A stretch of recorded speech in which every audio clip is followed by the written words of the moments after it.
ஒரு பொருளோட cost price வந்து 1500 ரூபாய். இப்ப அந்த பொருளுக்கு 25% டிஸ்கவுண்ட் கொடுத்ததுக்கு அப்புறமும் 15% லாபம் கிடைக்கணும் அப்படின்னா அதோட மார்க் பிரைஸ் என்னவா வச்சிருந்தா அந்த மாதிரி கிடைக்கும்னு கேட்டிருக்காங்க. ஒரே கொஸ்டின்ல ப்ராஃபிட் பர்சன்டேஜும் டிஸ்கவுண்ட் பர்சன்டேஜும் கொடுத்திருக்காங்கன்னா காஸ்ட் பிரைஸ்க்கும் மார்க் பிரைஸ் இருக்கக்கூடிய ரேஷியோ வந்து 100 minus discount is 100 plus profit அப்படின்னு நம்ம லாஸ்ட் வீடியோலயே பார்த்திருந்தோம். இப்ப காஸ்ட் பிரைஸ் எப்படி இருக்கும்? 100ல டிஸ்கவுண்ட் கழிச்சோம்னா 100 மைனஸ் 25 வந்து எத்தனை? 75. மார்க் பிரைஸ் என்னவா இருக்கும்? 100ஓட ப்ராஃபிட்ட கூட்டணும்னா 100 பிளஸ் 15 வந்து எத்தனை? 115. இப்ப இந்த 75 ரேஷியோட வேல்யூ வந்து 1500 ரூபான்னு கொடுத்திருக்காங்க.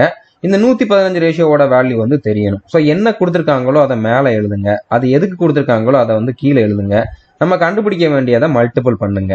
இதை கேன்சல் பண்ணீங்கன்னா 15ஆல கேன்சல் பண்ணா இங்க 5, இங்க 1 அடுத்து 2 0. 5ஆல கேன்சல் பண்ணீங்கன்னா இங்க 23. சோ அப்ப 2300 தான் ஆன்சர். இது நம்ம அடுத்த வீடியோல பார்க்க போற கொஸ்டின். இது வேற டைப். இதுக்கு உங்களுக்கு ஆன்சர் தெரிஞ்சா கமெண்ட் பண்ணுங்க, தெரியலன்னா நெக்ஸ்ட் வீடியோல பாருங்க. தேங்க்யூ.